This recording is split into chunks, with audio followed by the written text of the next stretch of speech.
పున్నమి చేసిందే కరెక్ట్ అని చెప్పి శివదేవ్ అంటూ ఉంటే, అలా మాట్లాడకు శివదేవా, ఎన్ని మాటలు అనుకున్నా కూడా జాబిల్లి నీ కన్న కూతురు అని చెప్పి రాజమాత అంటూ ఉంటుంది. అలా అనకమ్మ, కన్న కూతురైనా కూడా పున్నమిలా ఉండాలి, జాబిల్లిలా కాదు అని చెప్పి శివదేవ్ అంటూ ఉంటాడు.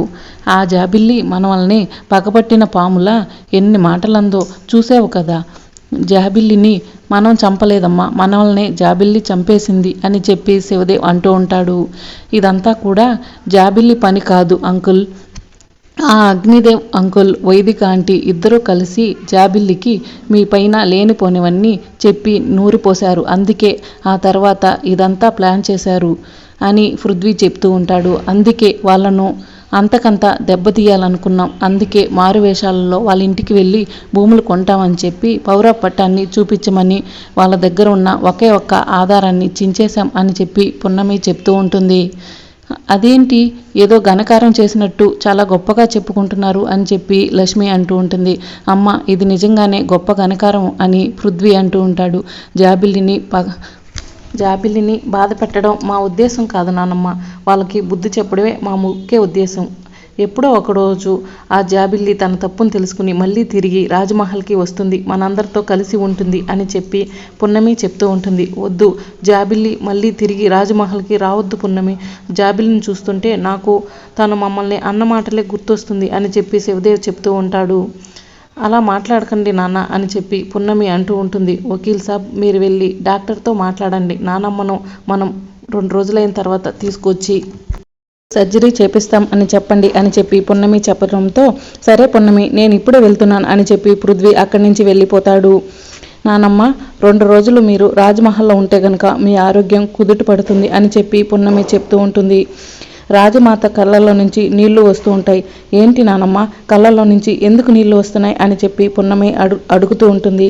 పున్నమి, నువ్వు మా గురించి ఆలోచించి ఆ అగ్నిదేవుని ఎదిరించావు, కానీ ముందు అగ్నిదేవ్ నీకు ఎటువంటి ప్రమాదం తలపెడతాడోనని భయంగా ఉందమ్మా, మా గురించి ఆలోచించి నీ జీవితాన్ని నాశనం చేసుకోకు అని చెప్పి రాజమాత చెప్తూ ఉంటుంది. మీరు బాగుంటే నాకు ఎన్ని ప్రమాదాలు వచ్చినా నేను వాటిని చిరునవ్వుతో అంగీకరిస్తాను నానమ్మ అని చెప్పి పున్నమి చెప్తూ ఉంటుంది. ఇక పృథ్వీ డాక్టర్ దగ్గర నుంచి రాగానే, వకీల్ సాబ్, డాక్టర్ ఏమన్నాడు అని చెప్పి పున్నమి అడుగుతూ ఉంటే, ఈ మెడిసిన్స్ వాడమన్నాడు పున్నమి అని చెప్పి పృథ్వీ చెప్తూ ఉంటాడు. సరే నానమ్మ, మనం రాజ్మహల్కి వెళ్దాం పదండి అని చెప్పి పున్నమి అంటూ ఉంటుంది. ఎంతో కష్టపడి ఇంత ప్లాన్ చేస్తే ఈ ముసల్ది పైకి పోతుందేమో అని అనుకుంటే రాజ్మహల్కి వెళ్తుంది, ఇప్పుడు ఏ మొహం పెట్టుకుని రాజ్మహల్కి వెళ్ళాలి అని చెప్పి లక్ష్మి మనసులో అనుకుంటూ ఉంటుంది. అప్పుడే వైదిక, అగ్నిదేవ్, మయూక ముగ్గురు కూడా ఏవో కాగితాలు పట్టుకుని సంతోషంగా నవ్వుకుంటూ హాస్పిటల్కి వస్తారు. ఇక పున్నమి వాళ్ళు డిశ్చార్జ్ అయ్యి ఇంటికి వెళ్తూ ఉంటే జాబిల్లి వాళ్ళు రాజమాతకు ఎదురొస్తూ ఉంటారు. జాబిల్లి, చెయ్యాల్సిందంతా చేశావు, మళ్ళీ ఏ మొహం పెట్టుకుని హాస్పిటల్కి వచ్చావు, మర్యాదగా అడ్డు తప్పుకో, నేను ఇప్పుడే వెళ్ళాలి, నువ్వు కూడా ఇక్కడి నుంచి వెళ్ళిపో అని చెప్పి పున్నమి చెప్తూ ఉంటే, వెళ్ళిపోతాం, రావాల్సిన వాళ్ళు వస్తే చెప్పాల్సింది చెప్పి వెళ్ళిపోతాం అని చెప్పి జాబిల్లి చెప్తూ ఉంటుంది. ఇక ఇంతలో పోలీసులు వస్తారు. అదిగో మాటల్లోనే వచ్చారు ఇన్స్పెక్టర్ గారు, నేను చెప్పాను కదా వాళ్ళు వీళ్ళే అని చెప్పి జాబిల్లి చెప్తూ ఉంటుంది. వీళ్ళిద్దరూ, ఇన్స్పెక్టర్ గారు మా ఇంటికి మారువేషాల్లో వచ్చి మా భూములు కొంటామని చెప్పి మా విలువైన పత్రాలు చించేశారు అని చెప్పి జాబిల్లి చెప్తూ ఉంటుంది. ఇన్స్పెక్టర్ గారు, ఈ జాబిల్లే మా నాన్నను ఆస్తంతా కూడా రాపించుకుని ఇంట్లో నుంచి కట్టుబట్టలతో బయటికి పంపించేసింది అని చెప్పి పున్నమి చెప్తూ ఉంటుంది. నానమ్మకు బాలేదు, మర్యాదగా అడ్డు తప్పుకో జాబిల్లి అని చెప్పి పున్నమి చెప్తూ ఉంటుంది. ఇక గొడవ చేయాల్సిన అవసరం లేదు అని పున్నమి చెప్తూ ఉంటుంది. అసలు గొడవ మొదలు పెట్టింది ఎవరే అని చెప్పి జాబిల్లి అడుగుతూ ఉంటుంది. ముందు వీళ్ళని నానమ్మ అని పిలవడం ఆపు అని చెప్పి జాబిల్లి చెప్తూ ఉంటుంది. నువ్వు వీళ్ళతో చేతులు కలిపి చాలా పెద్ద తప్పు చేసావు జాబిల్లి అని చెప్పి పున్నమి చెప్తూ ఉంటుంది. నేను ఎవరితో చేతులు కలపాలో నాకు తెలుసు, నువ్వు చెప్పాల్సిన అవసరం లేదు అని చెప్పి జాబిల్లి అంటూ ఉంటుంది. అమ్మ జాబిల్లి, మమ్మల్ని మోసం చేయాలని నీకు ఎందుకు అనిపించిందమ్మా అని రాజమాత అడుగుతూ ఉంటుంది. మా అమ్మను కాల్చి చంపాలని మీకెందుకు అనిపించింది చెప్పండి అని చెప్పి జాబిల్లి అంటూ ఉంటుంది. జాబిల్లి, నీకు అమ్మ అవటం కంటే ముందు నాకు భార్య, తనని నేను ప్రాణంగా ప్రేమించి పెళ్లి చేసుకున్నాను అని చెప్పి శివదేవ్ అంటూ ఉంటాడు. నా ప్రాణాన్ని నేను కాల్చుకుంటానా, నువ్వే చెప్పు, అయినా అబద్ధాన్ని నమ్మే వాళ్లకు నిజం చెప్పినా కూడా అబద్ధం లాగానే అనిపిస్తుంది అని చెప్పి శివదేవ్ అంటూ ఉంటాడు. ఇదంతా నాకు అనవసరం ఇన్స్పెక్టర్ గారు, ముందు పున్నమిని అరెస్ట్ చేయండి అని చెప్పి జాబిల్లి చెప్తూ ఉంటే, మీరు వీళ్ళింటికి మారువేషాల్లో వెళ్ళారు నిజమేనా అని చెప్పి ఇన్స్పెక్టర్ అడుగుతూ ఉంటే, మా దగ్గర వీడియో కూడా ఉంది చూడండి ఇన్స్పెక్టర్ గారు అని చెప్పి అగ్నిదేవ్ వీడియోని చూపిస్తూ ఉంటాడు. ఇక ఆ వీడియోలో పున్నమి, పృథ్వీ ఇద్దరు మారువేషాల్లో వెళ్ళి పౌరవ పట్టాన్ని చించివేయడం అదంతా కూడా కనిపిస్తూ ఉంటుంది. రాజమాత గారు మీరు కూడా ఒకసారి చూడండి అని చెప్పి ఇన్స్పెక్టర్ ఇస్తాడు. అందుకే పున్నమిని అరెస్ట్ చేస్తున్నాం అని చెప్పి ఇన్స్పెక్టర్ అంటూ ఉంటే, ఆగండి ఇన్స్పెక్టర్ గారు, వీళ్ళు చెప్పుకుంటున్న ఆస్తులన్నీ కూడా నా పేరు మీద ఉన్నాయి, మనవరాలు కదా అని చెప్పి పౌరవ పట్టాన్ని రాసిస్తే పౌరవ పట్టాన్ని అడ్డు పెట్టుకుని మమ్మల్ని ఇంట్లో నుండి బయటకు గెంటేసింది. అయినా కూడా మేమేం మాట్లాడలేదు. కానీ మా కష్టాన్ని చూడలేక పున్నమియే మారువేషాల్లో వెళ్ళి ఆ పౌరవ పట్టాన్ని చించేసింది. మాకు తెలియకుండా మా ఆస్తులన్నీ కూడా స్వాధీనం చేసుకుని వాటిని అమ్ముకోవాలని చూస్తున్నారు. అలాంటప్పుడు పున్నమి చేసింది తప్పు కాదు కదా అని చెప్పి రాజమాత అంటూ ఉంటారు. పున్నమి చేసింది మోసం అయితే మరి ఈ జాబిల్లి చేసింది మోసం కాదా ఎస్ఐ గారు అని చెప్పి రాజమాత అంటూ ఉంటుంది. జాబిల్లి మమ్మల్ని ఇంట్లో నుండి బయటకు పంపించేస్తే పున్నమి పోలీస్ కంప్లైంట్ ఇవ్వకుండానే మోసాన్ని పసిగట్టి మాకు తగిన న్యాయం చేసింది అని చెప్పి శివదేవ్ చెబుతూ ఉంటాడు. అందుకనే ఎస్ఐ గారు పున్నమిని అభినందించాలి కానీ అరెస్ట్ చేయకూడదు అని చెప్పి పృథ్వీ చెప్తూ ఉంటాడు. మీరు ఇలాంటివేవో ఒకటి చెప్తారని మా ప్రయత్నంలో మేమున్నాము. వైదిక ముందు ఆ డాక్యుమెంట్స్ పృథ్వీకి ఇవ్వు అని చెప్పి అగ్నిదేవ్ చెప్పడంతో వైదిక డాక్యుమెంట్స్ని పృథ్వీకి ఇస్తుంది. పృథ్వీ ఆ డాక్యుమెంట్స్ అన్నీ కూడా చూస్తూ ఉంటాడు. రాజమాత మీ సంతకం మీదేనా అని పృథ్వీ అడగడంతో అవును పృథ్వీ నాదే, కానీ నేను పెట్టలేదు అని చెప్పి రాజమాత చెప్తూ ఉంటుంది. మీరే కదా పెద్దమ్మ లాస్ట్ టైం పంట పాడైపోతుందని పంట అమ్మటం కోసం సంతకం పెట్టమంటే కాగితాల మీద సంతకాలు పెట్టారు కదా, ఆ కాగితాలే ఇవి అని చెప్పి అగ్నిదేవ్ చెప్తూ ఉంటాడు. ఒరే అగ్నిదేవ, ఎందుకులా ఏం తక్కువ చేసావనరావు, నువ్వు మమ్మల్ని ఇంతలా మోసం చేశావు అని చెప్పి రాజమాత అడుగుతూ ఉంటుంది.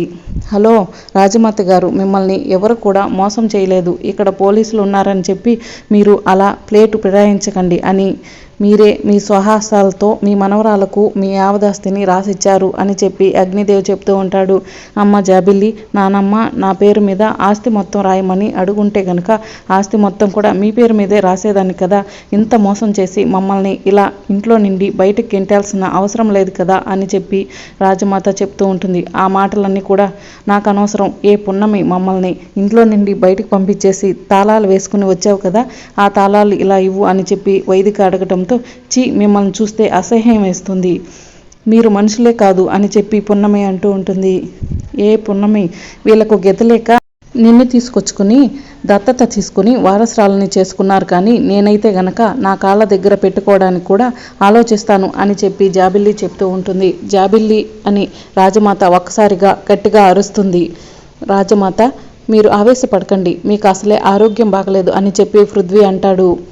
ఎస్ఐ గారు చూశారు కదా, మా జాబిల్లి పేరు మీద ఆస్తి అంతా కూడా ఉంది, డాక్యుమెంట్స్ అన్నీ కూడా మారువేషాలు వచ్చి ఈ పృథ్వీ పున్నమి చించేశారు, అది కూడా వీడియో ప్రూఫ్ చూశారు కదా, నిన్న మా మహల్కి వచ్చి మహల్ తాళాలు వేసుకుని ఇక్కడికి వచ్చారు, మా మహల్ తాళాలు మర్యాదగా మాకు ఇప్పించి ఈ పున్నమిని అరెస్ట్ చేయించండి అని చెప్పి వైదిక చెప్తూ ఉంటుంది. పృథ్వీ రాజ్మహల్ తాళాలు ఇలా ఇవ్వు అని చెప్పి రాజమాత చెప్పడంతో పృథ్వీ తాళాలు ఇస్తాడు. ఎస్ఐ గారు తాళాలు ఇచ్చేసాం కదా, వాళ్ళని ఇక్కడి నుంచి వెళ్ళిపోమనండి అని చెప్పి రాజమాత చెప్తూ ఉంటుంది. ఎస్ఐ గారు తాళాలు ఇచ్చినా సరే వాళ్ళు చేసిన మోసానికి పున్నమిని అరెస్ట్ చేయాల్సిందే అని చెప్పి అగ్నిదేవ్ చెప్తూ ఉంటాడు. మీరు పున్నమిని అరెస్ట్ చేయకపోతే నేనే కమిషనర్ దగ్గరికి వెళ్తాను అని చెప్పి అగ్నిదేవ్ చెప్తూ ఉంటాడు. నేను కూడా అడ్వకేట్ని, పున్నమి నేరం చేసింది చిన్న తప్పు మాత్రమే, అది మోసం కాదు, లేకపోతే మీరు మమ్మల్ని అరెస్ట్ చేసి రికవరీ చేయాల్సిన ఏమీ లేదు, మేము చేసింది జస్ట్ టిక్ ఫర్ టెక్ అని, అందుకని చెప్పేసి పున్నమని మీరు అరెస్ట్ చేయకండి అని చెప్పి, ఇంకా మీకు ఏదైనా చెప్పాలనుకుంటే రేపు స్టేషన్కి వచ్చి కరెక్ట్గా ఇన్ఫర్మేషన్ ఇస్తాను అని పృథ్వీ చెప్తూ ఉంటాడు. ఎస్ అగ్నిదేవ్ గారు, లాయర్ గారు చెప్పింది కరెక్టే, దీన్ని ఇంకా ఎక్కువగా లాగాలని చూస్తే దెబ్బతినేది మీరే, అతనే వచ్చి ఇన్ఫర్మేషన్ ఇస్తున్నారు కదా, మేము వెళ్ళిపోతాం అని చెప్పి పోలీసులు అక్కడి నుంచి వెళ్ళిపోతారు. రాజమాత మనం ఇంటికి వెళ్దాం పదండి అని పృథ్వీ చెప్తూ ఉంటే, నేను ఎవరికి భారం కాదు పృథ్వీ అని చెప్పి రాజమాత చెప్తూ ఉంటుంది. నానమ్మ ఏం ఆలోచిస్తున్నారు అని చెప్పి పున్నమి అంటూ ఉంటే, రాజ్మహల్కి రావాలని చూస్తున్నారేమో, వస్తే గనక మా అమ్మకు పట్టిన గీతే మీకు పడుతుంది అని చెప్పి జాబిల్లి అంటూ ఉంటుంది. పిన్ని బాబాయ్ వెళ్దాం పదండి అని చెప్పి జాబిల్లి వాళ్ళు అక్కడి నుంచి వెళ్ళిపోతారు. అవును రాజమాత, ఈ కండిషన్లో మీరు ఎక్కడ ఉండటం కరెక్ట్ కాదు, మా ఇంటికే వెళ్దాం అని చెప్పి పృథ్వీ వాళ్ళని అని చెప్తుంటే, పక్కనే ఉన్న లక్ష్మి మీరు రమ్మనకపోతే బాగుండదేమో, ఈ ముసలిది పోతుంది అనుకుంటే లేచి కూర్చుంది అని చెప్పి మనసులో అనుకుని అవును రాజమాత గారు, మా ఇంటికి వస్తే గనక మీ ఆరోగ్యం కుదుట పడుతుంది అని చెప్పి లక్ష్మి అనడంతో మీ దగ్గరికి వస్తే గనక నా ఆరోగ్యం కుదుట పడటం కాదు లక్ష్మి, కుంటు పడుతుంది అని చెప్పి రాజమాత మనసులో అనుకుంటూ ఉంటుంది. ఏంది నానమ్మ ఆలోచిస్తున్నావు, నీకు ఇష్టం లేకపోతే మా గూడానికి వెళ్దాం అని చెప్పి పున్నమి అంటూ ఉంటుంది. పున్నమి ఏం మాట్లాడుతున్నావు, రాజమాత ఉన్న కండిషన్లో మీరు గూడానికి తీసుకెళ్తే అక్కడ ట్రీట్మెంట్ ఎవరు చేస్తారని పృథ్వీ అంటుంటే, అవును పున్నమి, పృథ్వీ చెప్పింది కరెక్ట్, అమ్మ పృథ్వీ ఇంట్లో ఉండడమే మంచిది అని శివదేవ్ చెప్తూ ఉంటే, నాకు అక్కడ ఉండటం ఇష్టం లేదు శివదేవ. మనవల్ని ఆ లక్ష్మి కుక్కల కంటే హీనంగా చూస్తుంది, కానీ తప్పని పరిస్థితిలో ఆ ఇంట్లో ఉండటానికి ఒప్పుకుంటున్నాను. సరే వెళ్దాం పదండి అని రాజమాత అంటూ ఉంటుంది. వకీల్ సాబ్ మీరు వెళ్తూ ఉండండి, నేను వెళ్ళి మెడిసిన్స్ తీసుకొస్తాను అని పున్నం వెళ్తూ ఉంటే ఇద్దరు డాక్టర్లు మాట్లాడుకుంటూ ఉంటారు. ఒక మంచి బిజినెస్ డీల్ వచ్చింది. శ్రీశైలం దగ్గర కదిరివనం అనే ఒక మూలికా సెల్ ఉందంట, అక్కడి నుంచి మూలికలు తీసుకొని వస్తే కోట్లల్లో బిజినెస్ ఉంటుందన్న అని డాక్టర్లు మాట్లాడుకుంటూ ఉంటారు. ఇక పున్నమి ఇంటూ ఉంటుంది. రాబోయే ఎపిసోడ్లో ఏం జరుగుతుందో తెలుసుకోవాలంటే మా ఛానల్ని సబ్స్క్రైబ్ చేసుకోండి.